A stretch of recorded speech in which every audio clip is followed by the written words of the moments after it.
Aujourd'hui, on va parler de quelque chose que tu bois sans y penser, quelque chose que tu touches sans le respecter, quelque chose qui pourrait te survivre. Tu la bois, tu te laves avec, tu marches sous elle quand il pleut. Mais laisse-moi te dire un truc que 99% des gens ignorent. L'eau que tu bois aujourd'hui a peut-être été bue par un dinosaure, servi de bain à ton ancêtre. Cette eau a peut-être coulé sur le front de Gandhi.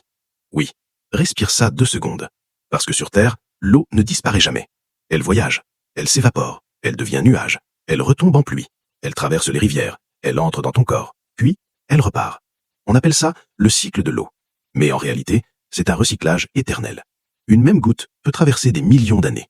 On dit que la Terre est bleue, mais ce bleu est un mensonge confortable. Parce que quand tu regardes de plus près, 97% de cette eau est salée, imbuvable.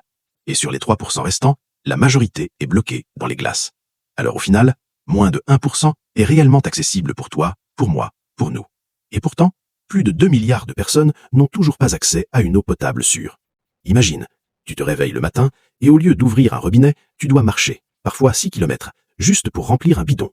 Et souvent, cette eau n'est même pas propre. Mais attends, ce n'est pas fini. Parce que l'eau, ce n'est pas juste de l'eau. C'est une anomalie scientifique. Elle est plus légère solide que liquide. Oui, la glace flotte. Et ça a sauvé la vie sur Terre. Parce que si la glace coulait, les océans gèleraient par le bas et la vie marine disparaîtrait. Elle colle à elle-même. C'est ce qu'on appelle la cohésion. C'est grâce à ça que les arbres peuvent aspirer de l'eau depuis le sol jusqu'à leurs feuilles, sans pompe, sans moteur. Juste grâce à la physique. Et surtout, elle régule la température de ton corps. Quand tu transpires, ce n'est pas juste de l'eau qui sort. C'est ton corps qui se refroidit pour survivre. Tu n'es pas juste un humain. Tu es une bouteille vivante à 60%. Depuis toujours, les civilisations ont suivi l'eau. Le Nil a donné naissance à l'Égypte. Le Tigre et l'Euphrate à la Mésopotamie. Le Gange a des millions de vies. Pas d'eau, pas de civilisation. Mais attention, trop d'eau et tout disparaît. Des villes entières ont été englouties. Des vies balayées en quelques heures. Et aujourd'hui, regarde bien autour de toi. Les villes grandissent, les populations explosent, et l'eau devient une ressource stratégique. Les experts sont clairs. Les guerres du futur pourraient tourner autour de l'eau. Pas le pétrole, l'eau. Tu peux vivre 3 semaines sans manger, mais seulement 3 jours sans eau. 3. Et pourtant, regarde-nous. On laisse couler les robinets, on gaspille, on oublie.